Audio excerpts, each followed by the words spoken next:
بلکہ پاکستان نے مدد حاصل کی تھی شاہ ایران کی کہ آپ ہمیں کنیکٹ کر دیں امریکہ کے ساتھ 79 سے پہلے. یہ بہت پہلے جی جب پاکستان بنا تھا اس وقت کی تو بات ہے. صحیح. جب یہ بنا تھا تو ایران پہلا ملک تھا جس نے پاکستان کو تسلیم کیا تھا.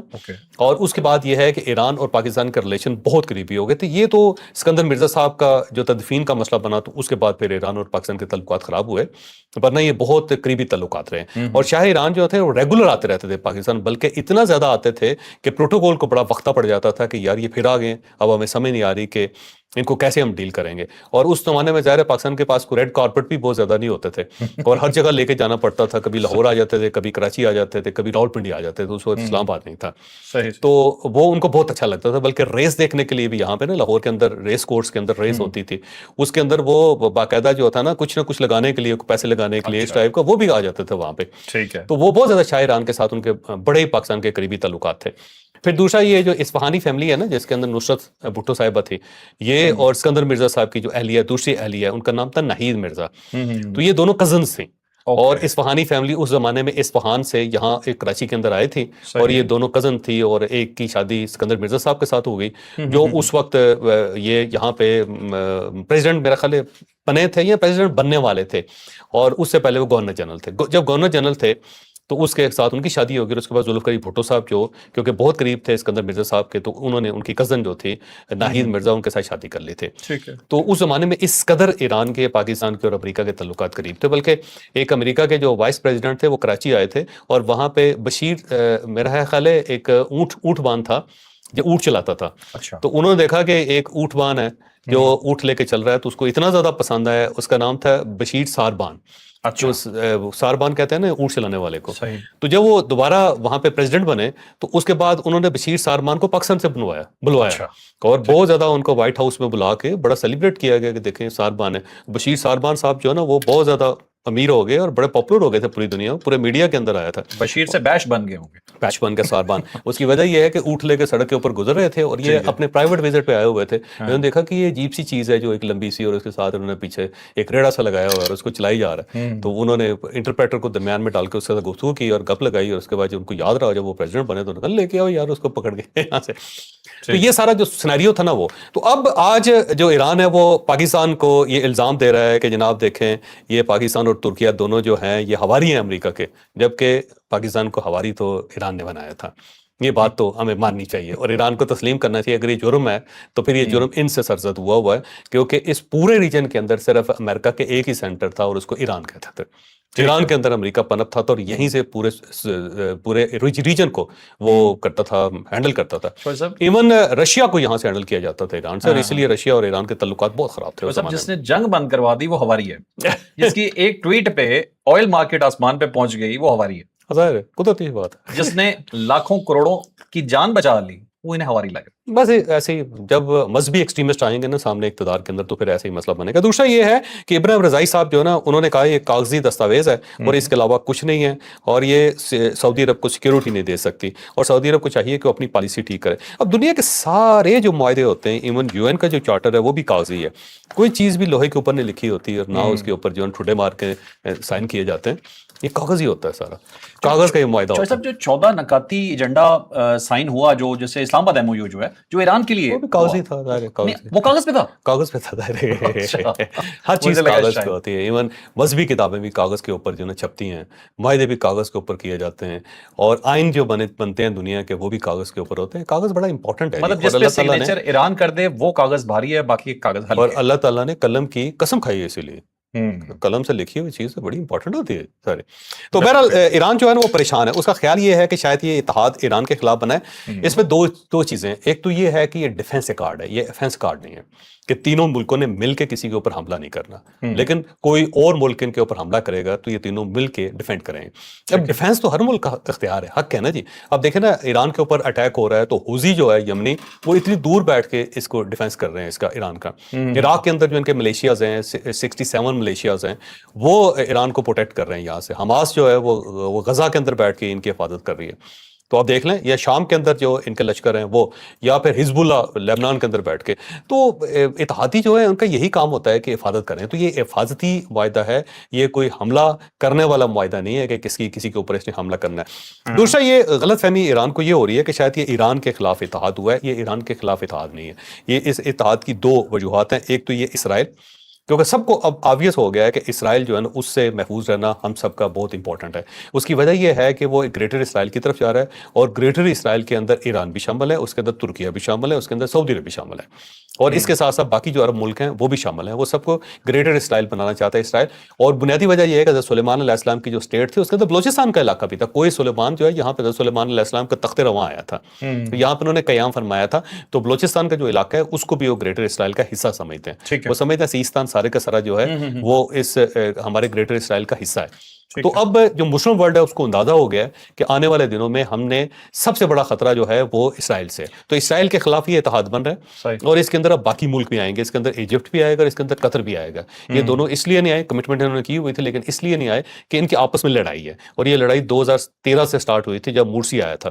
جب مرسی آیا تو وہ ظاہر ہے مسلم بردرہڈ جو ہے اس کی تنظیم ہے اخوان المسلمین جو ہے، تو اس کا نمائندہ تھا اور اس سے وہ پریزیڈنٹ بنا تھا. اخوان آیا تھا واپس سارے. تو اس کے بعد قطر نے اخوان کو لفٹ کرانی شروع کر دی تھی، بلکہ قطر نے کو $7.5 بلین ان کو قرضہ بھی دیا تھا مرسی صاحب کو. اس کے بعد جب وہاں پہ السیسی صاحب نے ان کے خلاف بغاوت کی اور اس کے بعد سارے اخوان کو گرفتار کر لیا، مرسی کو گرفتار کر کے ان کو سزا دے دی، تو اس وقت یہ جو لوگ بھاگ کے یہاں سے گئے تو قطر گئے، اور قطر کے اندر پھر ان کو پناہ دے دی گئی. اب ان کے وہاں پہ دفتر ہیں، تو اس لیے مصر اور ان کے درمیان تعلقات خراب تھے. 2017 تک تو ان کے سفارتی تعلقات بھی نہیں تھے. 2021 میں جا کے ان کے سفارتی تعلقات بنے. تو اس لیے یہ دونوں جو ہے نا اس کا حصہ نہیں بنے، لیکن آنے والے دنوں میں پاکستان بہت سفارتکاری کر رہا ہے اور یہ دونوں بھی اس کا حصہ بنیں گے. پہلی بات تو یہ ہے کہ پاکستان نے جو کمال کیا ترکیہ اور ایران کو، ترکیہ اور سعودی عرب کو اکٹھا کرنے کا.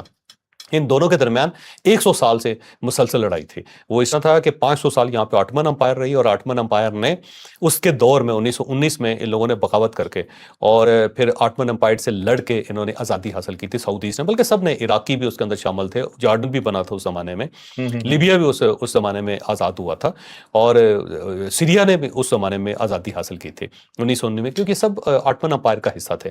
اور اس کے بعد یہ کبھی بھی جو ترکیہ ہے اس کو پسند نہیں کرتے تھے سعودیز، اور بلکہ بہت زیادہ اختلافات ہیں ان کے درمیان. تو رابطہ بھی نہیں تھا کوئی کسی قسم کا. اور یہ پاکستان تھا اس نے 2019 سے پھر یہ رابطہ کریٹ کرنا شروع کیا تھا، اور یہ دونوں کو ایک ٹیبل پہ لے گیا. یہ پاکستان کا کمال ہے. اب پاکستان مصر اور قطر کو اس کا حصہ بنانا چاہتا ہے، اور اس کے بعد پھر بہت زیادہ ملک ہیں جو اس کا حصہ بنیں گے. تو یہ اسلامک نیٹو بن رہا ہے، اور اس کا مقصد جو ہے نا اسرائیل کے خطرے سے نپٹنا ہے. اور دوسرا یہ جو دہشت گردی ہے پورے مسلم ورلڈ کے اندر، جو مسلم ورلڈ کو بہت زیادہ پریشان کیا ہوا ہے، جس نے بریڈ کیا ہوا ہے، اس کو بلیڈنگ ہو رہی ہے، اس کے ساتھ مقابلہ کرنے کے لیے یہ داعش کے خلاف ہے، یہ ٹی ٹی پی کے خلاف ہے، یہ ٹی ٹی اے کے خلاف ہے، اور اس کے ساتھ ساتھ یہ بی ایل اے کے خلاف ہے. تو جہاں جہاں دہشت گردی مسلم ورلڈ کے اندر ہو رہی ہے یہ اس کو کاؤنٹر کرے گا.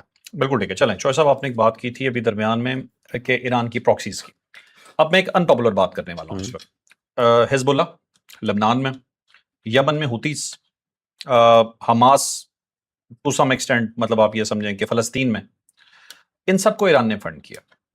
ان تمام نے جو کام وہاں پہ کیا، ایک جدوجہد کی. جنگ ہمیشہ اسٹریٹجی سے لڑی جاتی ہے. مسلم اگر جنگ دیکھیں، جتنے بھی پاکستان کی جنگ ابھی جو ریسنٹ ہوئی ہے، لیکن اس سے بہت بڑی مثال بھی اگر میں دوں، جو اسلام کی ہسٹری میں جنگیں ہیں، جو جب اسلام شروع ہو رہا تھا تو وہ اسٹریٹجی سے جیتی گئی تھی ساری جنگیں جو ہیں. اللہ کی نصرت نو ڈاؤٹ ساتھ شامل تھی.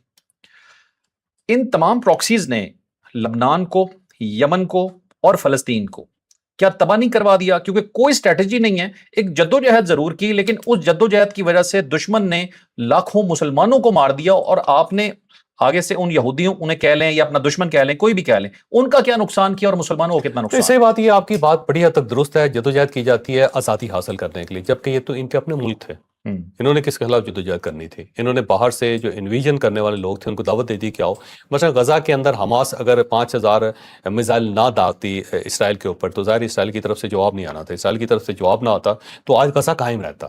یہ بیسیکلی تو حماس نے ایک شرارت کی، یا اس نے اٹیک کیا، یہ بغیر سوچے سمجھے اٹیک کیا کہ ہم اگر وہاں پہ بم ماریں گے تو اسرائیل خاموش رہے گا.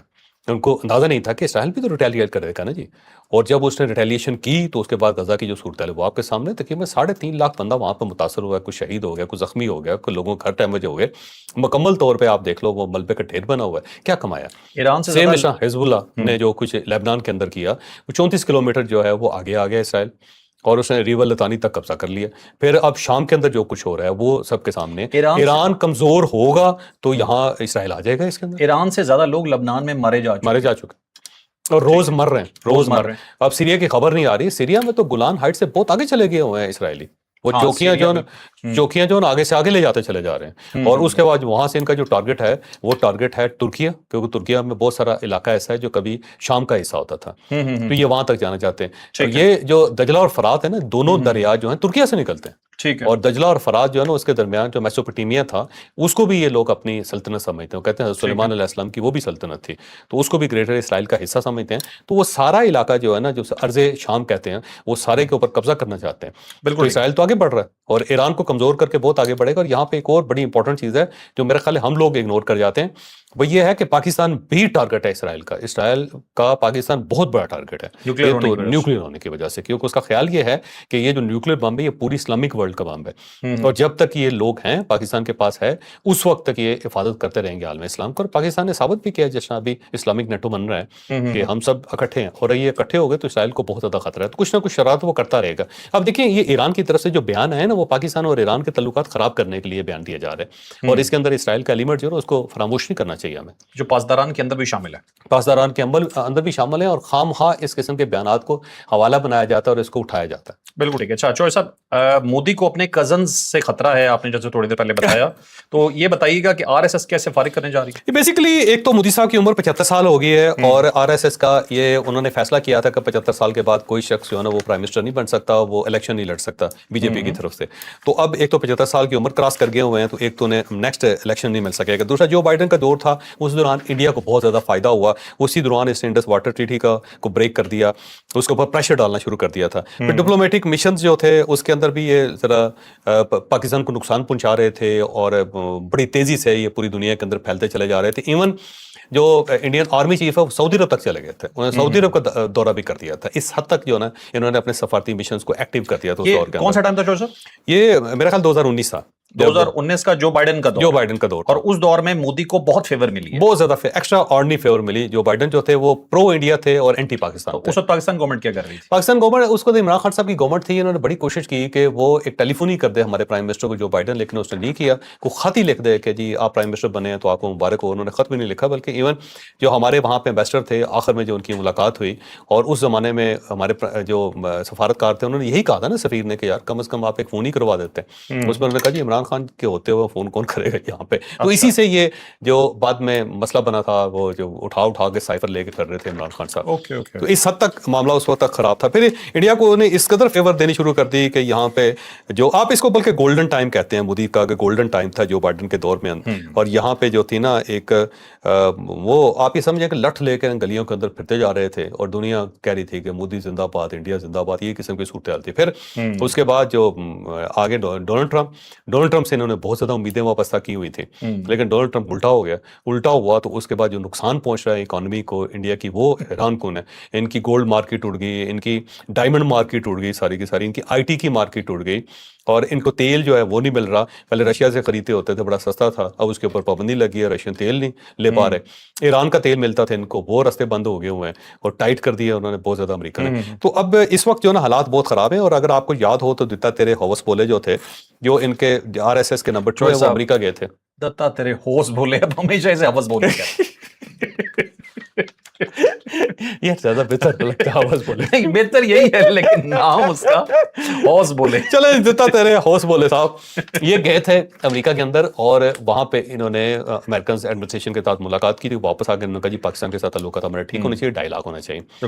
اور اس کے بعد اب دوسرے ان کے جو بڑے لیڈر ہیں, جو نمبر 1 ہیں وہ ہیں موہن بھگوت صاحب. وہ جا رہے ہیں 27-28 اگست کو امریکہ اور کینیڈا کے دورے پہ, اور اس سے پہلے انہوں نے فضا ہموار کرنی شروع کر دی. انہوں نے کہا جی انڈیا اور پاکستان کا جو کلچر ایک ہے, اور ہم دونوں ایک ہی ملک ہوتے تھے, اور اب دونوں سائڈوں سے تعلقات ٹھیک ہونے چاہیے. جنگ کے اندر جنگ تھی, اب امن کے وقت امن ہونا چاہیے, دونوں کے دروازے کھلنے چاہیے, ہم دونوں بھائی ہیں. اور یہ کہہ کے وہ وہاں امریکہ جا رہے ہیں, اور امریکہ جا کے وہ امپریشن دیں گے کہ جی آپ ہمارا ڈائیلاگ کروا دیں, پاکستان کے ساتھ ہم ڈائیلاگ کرنے کے لیے تیار ہیں.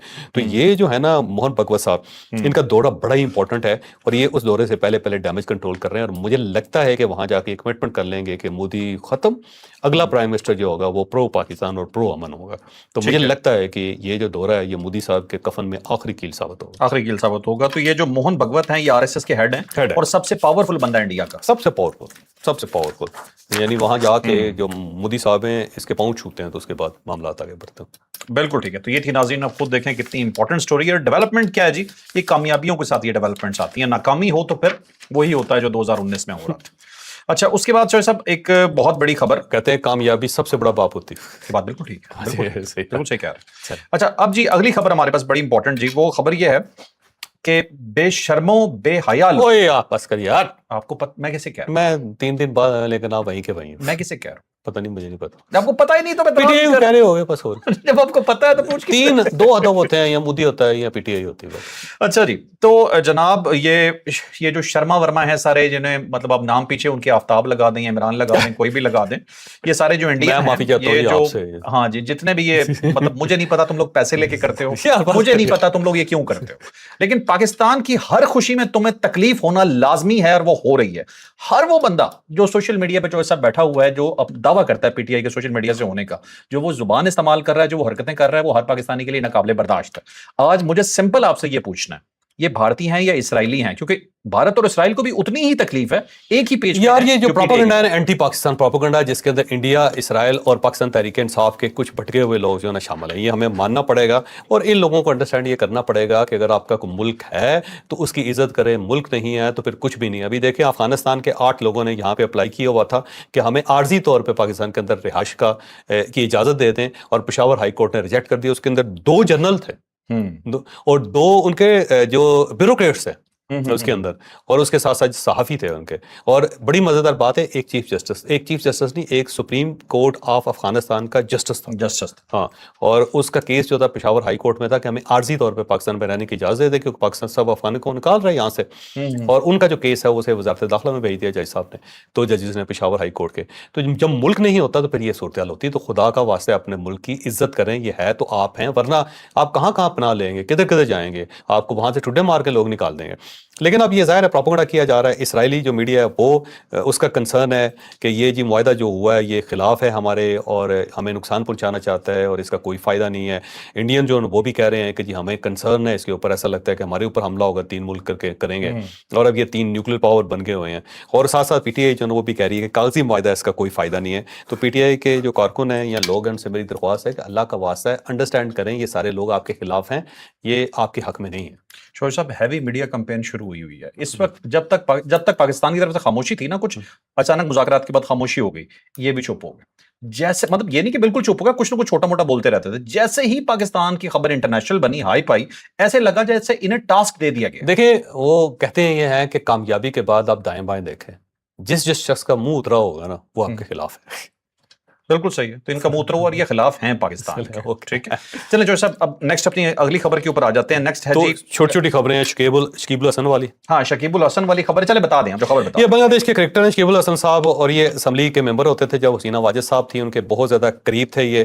اور جب وہاں پہ انقلاب آیا, لوگوں نے پینٹا لگایا, حسینہ واجد بھاگ کے انڈیا چلی گئی, اور یہ سری لنکا چلے گئے, اور وہاں پہ انہوں نے پناہ لے لی, اور وہاں پہ خاموش ہو کے چپ کر کے بیٹھے رہے. لیکن ابھی پچھلے دنوں جب دلی کے اندر حسینہ واجد صاحبہ نے وہاں پہ تقریر کی تو ٹیلی فون کے اوپر یہ شریک ہو گئے, انہوں نے ان کی حمایت کر دی. اور اس کے بعد جو بنگلہ دیش کی گورنمنٹ ہے وہ لٹ لے کے ان کے پیچھے, اور انہوں نے کہا جی کہ ان کے خلاف کیسز ہیں کہ یہاں پہ جو انقلاب کے درمیان لوگ مارے گئے تھے اس کے اندر شکیب الحسن صاحب کا بھی ہاتھ تھا.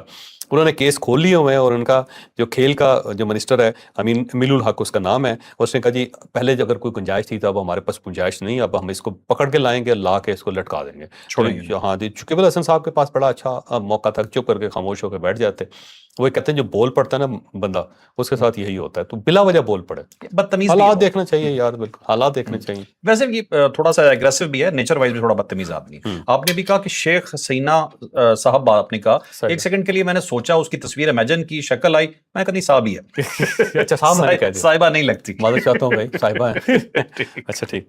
امریکہ نے ایران میں کیمیکل بم مار دیا. یہ بیسیکلی تو ایران کی ایک تحقیقاتی ایک رپورٹ ہے, اس کے مطابق لامرد کا علاقہ ہے ایک, یہ بیسیکلی فارس ایک صوبہ ہے ان کا جس کا کیپٹل شیراز ہے. تو یہ کیش ایک جزیرہ ہے, اس کے قریب یہ علاقہ ہے. تو جب یہ جنگ سٹارٹ ہوئی تھی تو جب بم پھینکے گئے ان کے اوپر, وہاں انہوں نے تحقیقات کی, انہوں نے کہا جی ان بموں کے اندر فاسفورس تھی اور اس وجہ سے وہاں پہ تابکاری پھیلی ہوئی ہے. اب لوگوں کو جو زخم ہے وہ ریکور نہیں ہو رہے کیونکہ فاسفورس جو ہوتی ہے آگ لگا دیتی ہے اسکن کے اوپر, اور اس کے جو زخم ہوتے ہیں ڈیپ ہوتے ہیں ان کو ٹھیک نہیں کیا جا سکتا, جلدی ٹھیک نہیں, پوری زندگی نشان رہتا ہے اس کا. اچھا اس کا یہ افیکٹ یہ ہے, اور اس کا جلن بہت زیادہ ہوتی ہے کیونکہ فاسفورس جلانے والی ہے, اور جب اس کے ساتھ آکسیجن لگتی ہے تو اس کو آگ لگ جاتی ہے. یہ بڑی خوفناک قسم کی دھات ہے یا کیمیکل ہے یہ.